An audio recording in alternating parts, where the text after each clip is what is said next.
நாவற்குழி பிரதேசத்தில் உள்ள ஒரு கோவில் ஒன்றின் திருவிழாவின் போது இசை நிகழ்ச்சி ஒன்றில் பாடல்களை பாடிய ஒருவர் தான் அவ்விதம் பாடும்போது பதிவு செய்யப்பட்ட காணொளிக்கு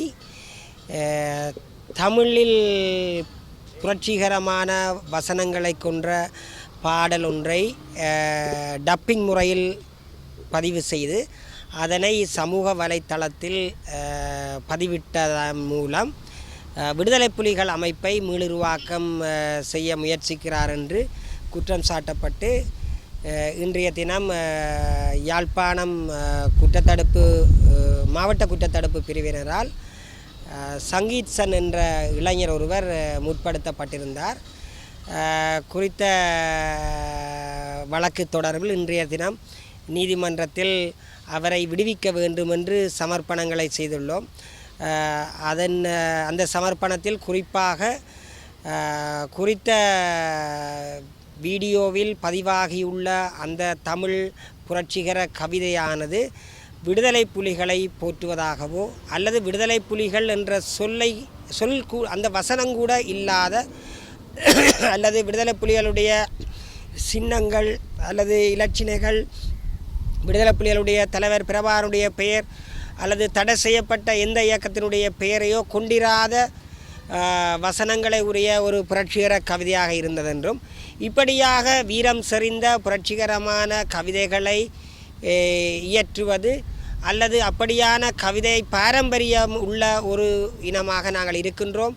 அகநானூறு புறநானூறு ஏன் பாவேந்தர் பாரதிதாசனுடைய கவிதைகளில் கூட அப்படியான பாடல்கள் இடம்பெற்றிருக்கின்றன. அப்படியான பழைய இலக்கியங்கள் எங்களுடைய பாடத்திட்டங்களிலும் பல்கலைக்கழகங்களிலும் கற்பிக்கப்படுகின்றன என்பதாக எல்லாம் என்னுடைய வாதத்தை முன்வைத்திருந்தேன்.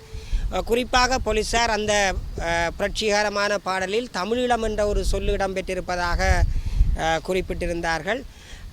அது தொடர்பிலும் அவர்களுக்கு விளக்கம் அளிக்கப்பட்டது. ஏற்கனவே தமிழீழ விடுதலை இயக்கம் என்ற பெயரில் இலங்கை தேர்தல் திணைக்களத்தில் பதிவு செய்யப்பட்ட ஒரு அரசியல் கட்சி இருக்கின்றது. அதே போல் கடந்த காலங்களில் விடுதலை புலிகளின் மக்கள் முன்னணி என்ற பெயரில் அரசியல் கட்சி ஒன்று இருந்தது. இப்பொழுதும் தமிழ் மக்கள் விடுதலை புலிகள் என்ற பெயரில் அரசியல் கட்சி தேர்தல் திணைக்களத்தில் பதிவு செய்யப்பட்டுள்ளது.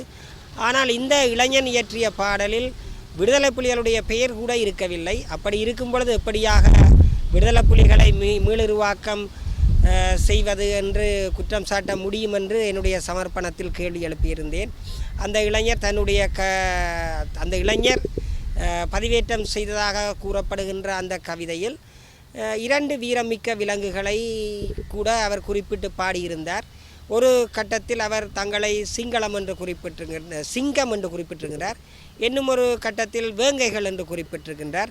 2மே வீரமிக்க விலங்குகள் என்பதால் வீரமிக்க இனத்தை குறிப்பதற்கு அவர் குறிப்பிட்டிருக்காரே தவிர விடுதலை புலிகளை மீளுருவாக்கம் செய்கின்ற நோக்கம் அவருக்கு இல்லை என்றும், அதுபோல குறித்த வீடியோ சம்பந்தமான சான்றுகள், அதாவது தடவியல் சான்றுகள் கௌரவ மன்றை திருப்திப்படுத்தக்கூடிய விதத்தில் போலீசாரால் முன்வைக்கப்படவில்லை என்ற அடிப்படையிலும் இந்த பயங்கரவாத தடை சட்டம் சட்ட விமர்சகர்களால் மிக மோசமான கொடூரமான சட்டம் என்று சொல்லப்படுகின்ற சட்டம், அப்படியான சட்டத்தின் கீழ் ஒருவர் விளக்கமறியலில் வைத்தால் அவரை பிணையில் விடுவிப்பதற்கு நீதிமன்றத்துக்கு அதிகாரம் இல்லை என்ற அடிப்படையில் விளக்கமறியலில் வைப்பதற்கு முன்னர் பத்மநாதன் எதிர் பொறுப்பதிகாரி தேசிய புலனாய்வு பணியகம் என்ற தீர்க்கப்பட்ட வழக்கில் குறிப்பிடப்பட்டிருக்கிற வழிகாட்டல்களை பின்பற்றுமாறும் நீதிமன்றத்துடன் நான் இறைஞ்சி வேண்டியிருந்தேன். ஆயினும் குறித்த இளைஞர் இதுவரும் 17ஆம் தேதி வரை விளக்கமறியலில் வைக்கப்பட்டுள்ளார்.